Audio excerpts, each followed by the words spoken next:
Dongeng Nini Minot, namaku Tom Titot. Hai kawan, jumpa lagi. Abang Ridwan kali ini akan menggambar dan juga menceritakan satu dongeng yang berjudul Dongeng Nini Minot, namaku Tom Titot. Bagaimanakah kisah selanjutnya? Sebelum kalur ceritanya, pastikan untuk mensupport kita ya, dengan cara like, komen, subscribe, dan nyalakan loncengnya juga ya. Oke, kita langsung kalur ceritanya ya.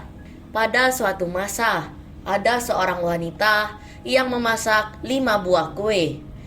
Dan saat kue itu dikeluarkan dari oven, terdapat sedikit bagian pinggiran yang keras karena hangus. Karena itu, ia berkata kepada putrinya, "Putriku, simpanlah kue-kue ini ke atas rak, dan biarkanlah kue itu di sana sementara waktu, karena bagian yang sedikit hangus akan perlahan-lahan menjadi lunak nantinya." Tetapi putrinya salah mendengarkan perintah ibunya dan menyangka ibunya menyuruh ia untuk memakan semua kue tersebut, sehingga ia pun memakan semua kue-kue itu sekaligus. Saat makan siang tiba, sang ibu meminta agar anaknya mengambil kue yang berada di atas rak. Tetapi putrinya berkata bahwa kue tersebut telah habis dimakannya. Sang ibu menjadi sedikit kecewa, mengambil alat pemintalnya dan mulai memintal sambil bernyanyi. "Putriku memakan 5 buah kue, 5 buah kue hari ini. Putriku memakan 5 buah kue, 5 buah kue hari ini."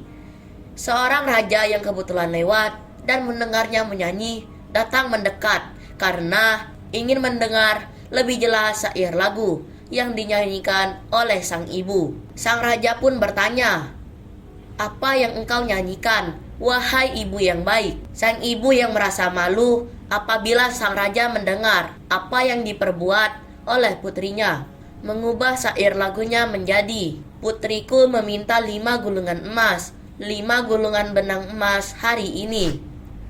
Putriku meminta 5 gulungan emas, 5 gulungan benang emas hari ini." "Wah," kata sang raja, "saya tidak pernah mendengar ada orang yang mampu berbuat seperti itu." Kemudian dia berkata lagi, "Saya sudah lama ingin mencari pendamping hidup, dan saya akan menikahi putrimu dengan beberapa persyaratan." Katanya lebih lanjut, 11 bulan pertama, dia boleh memakan apapun yang dia inginkan dan memakai pakaian dan gaun apapun yang dia sukai, memiliki pelayan berapapun yang dia inginkan. Tetapi pada akhir bulan, dia harus meminta 5 gulungan emas setiap hari.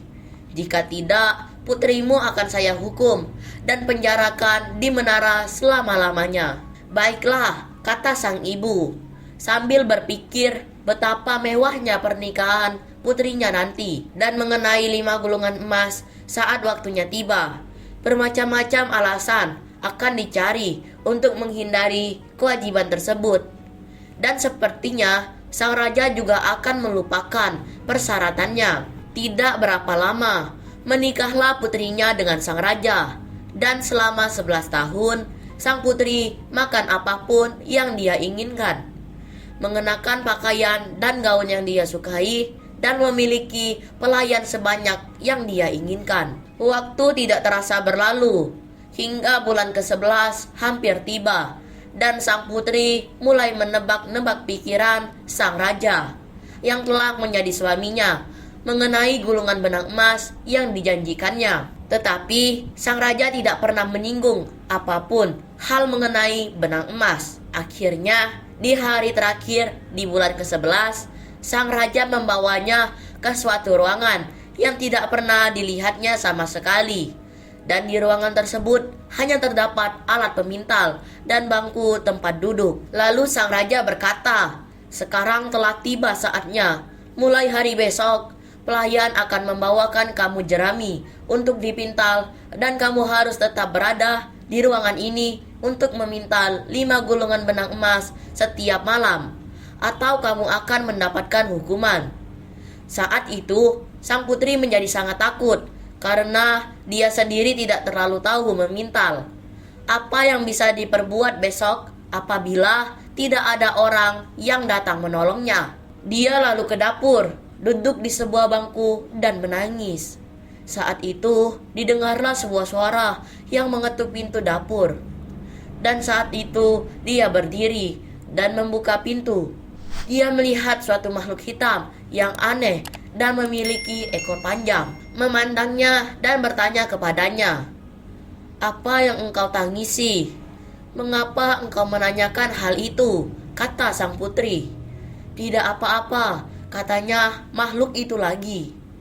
"Kamu dapat menceritakannya kepadaku. Tapi ini tidak akan berubah keadaan walaupun saya menceritakannya," kata sang putri. "Kamu belum tentu benar," katanya sambil memutar-mutarkan ekornya. "Baiklah," kata sang putri, sembari menceritakan semua kisahnya tentang kue, gulungan benang emas, dan lainnya. "Ini yang akan saya lakukan," kata makhluk hitam itu. "Saya akan datang ke jendelamu setiap pagi dan membawa pergi jerami untuk saya pintal menjadi benang emas, dan setiap malam saya akan memberikan kamu hasil pintalanku. Apa yang kamu minta sebagai pembayaran?" kata sang putri. "Saya akan memberi kamu kesempatan 3 kali menebak namaku. Dan jika kamu tidak bisa menebak namanya dalam 1 bulan, kamu akan menjadi milik saya." Karena sang putri berpikir bahwa dia akan berhasil menebak sebelum bulan 12 berakhir, dia menyetujui persyaratan itu. Keesokan harinya, sang raja membawanya kembali ke ruangan pintal yang telah penuh dengan jerami. "Itu adalah jerami yang harus kamu pintal menjadi gulungan benang emas," katanya. "Apabila tidak selesai, kamu akan saya hukum." Sang raja pun beranjak pergi dan mengunci pintu. Tidak terlalu lama kemudian, sang putri mendengarkan ketukan pada jendelanya. Sang putri lalu berdiri dan membuka jendela. Saat itu, dilihatnya makhluk hitam yang ditemui kemarin. "Mana jeraminya?" tanya makhluk itu. "Ini dia," kata sang putri sambil memberikan jerami kepadanya. Saat malam tiba, makhluk tersebut datang dan mengetuk kembali jendelanya, lalu memberikannya 5 gulungan benang emas. "Ini yang saya janjikan," katanya. "Sekarang tebaklah siapa namaku," katanya kembali. "Apakah namamu Bill?" tebak sang putri. "Bukan, namaku bukan itu," kata makhluk hitam sambil memutar-mutarkan ekornya. "Apakah namamu Ned?" tebak sang putri lagi. "Bukan, namaku bukan itu," kata makhluk hitam sambil memutar-mutarkan ekornya. "Apakah namamu Mark?" tebak sang putri lagi. "Bukan, bukan itu," katanya lalu pergi. Saat sang raja masuk ke dalam ruangan, dilihatnya 5 buah gulungan benang emas telah siap. "Saya lihat kamu telah menjalankan tugasmu," katanya.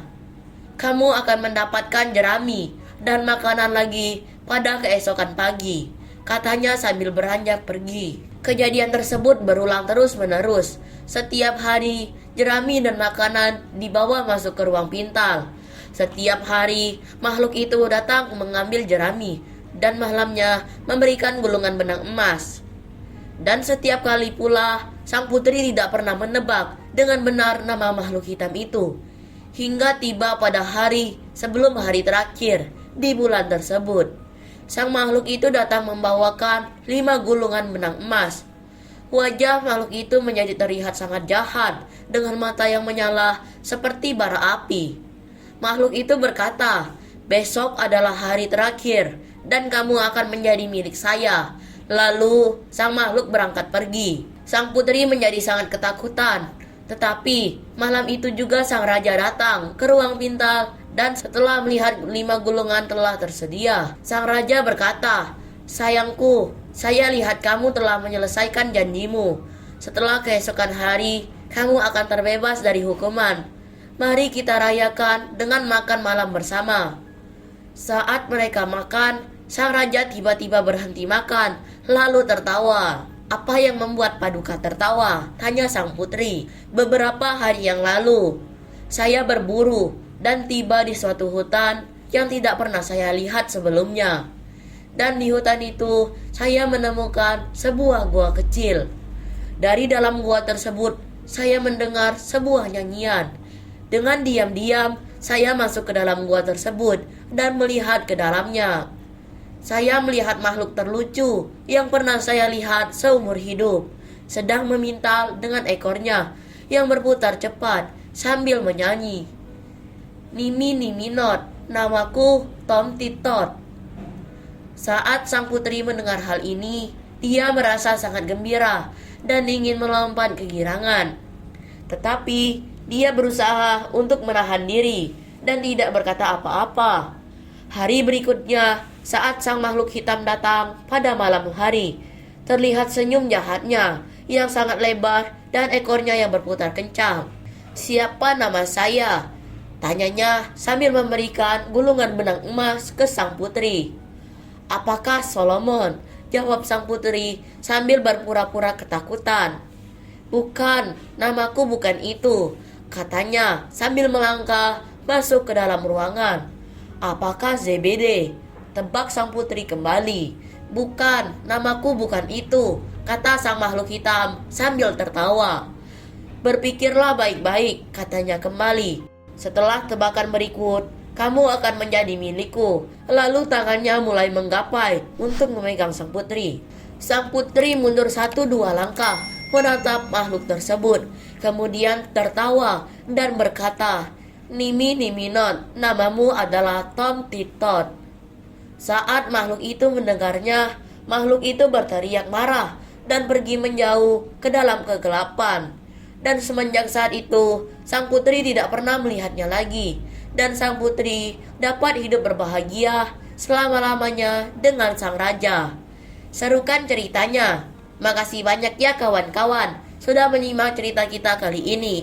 Sampai jumpa di kisah dan cerita yang lainnya dalam video menggambar dan bercerita. Terima kasih ya. Bye.